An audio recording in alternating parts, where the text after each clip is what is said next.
साथीहरु मलाई के भात मिठै हुन्न जम्मै यस्तो करेन्ट चाउचाउ चाउमिन यस्तै चिजहरु मात्रै खान मन लाग्छ भात पटक्कै खान मन लाग्दैन हेर्नुस् यस्तो त फेरि जति दिए पनि खान्छु बुढोले अब नखाऊ बिगार गर्छ भन्नुहुन्छ अब डाइटिङ गर भन्नुहुन्छ आफुलाई चाहिँ यस्तै मन पर्छ के साथीहरु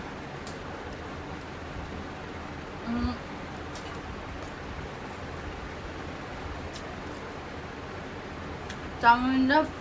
करेन्ट चाउचाउ मोमो त लभर हो कि मलाई यस्तो मिठो छ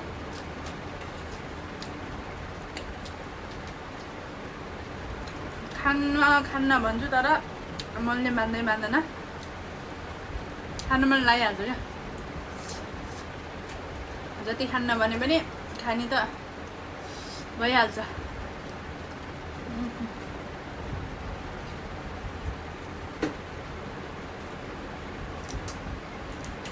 या फिर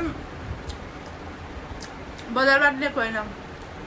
घरमै बुढोले बनाइदिनु भयो यस्तो होटेलको भन्दा पनि मिठो भएको छ नि घरमै बुढोले बनाइदिनु भयो शान्तिनो त कुकै हो मेरो बुढो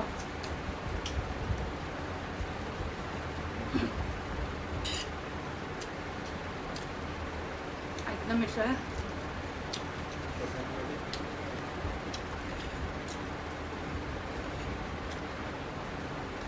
अब बाहिर होटेलमा किनेर खायो यहाँ त 50 रुपैयाँ पनि आउँदैन क्या हाम्रो नेपालमा त 50 रुपैयाँको आउँछ यहाँ त 200 रुपैयाँ भन्दा कमको हान्न नि बुढो यो चाहिँ हामीले 30 रुपैयाँको प्याकेट हो कि कति हो अरे 28 भनेपछि 28 रुपैयाँको प्याकेट किनेको मेरो बुढोले नि खाएर टन्न हुनुभयो अझै यति गएको छ घरमै बनाएर खाएपछि यस्तो हुन्छ फाइदा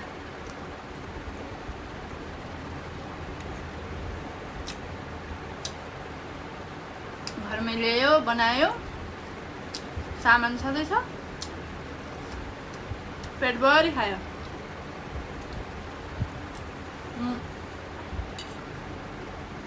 हजुरहरूले नि मैले जस्तै गर्नु होला होटेलमा जानुभन्दा घरै बनाएर खानु राम्रो हुन्छ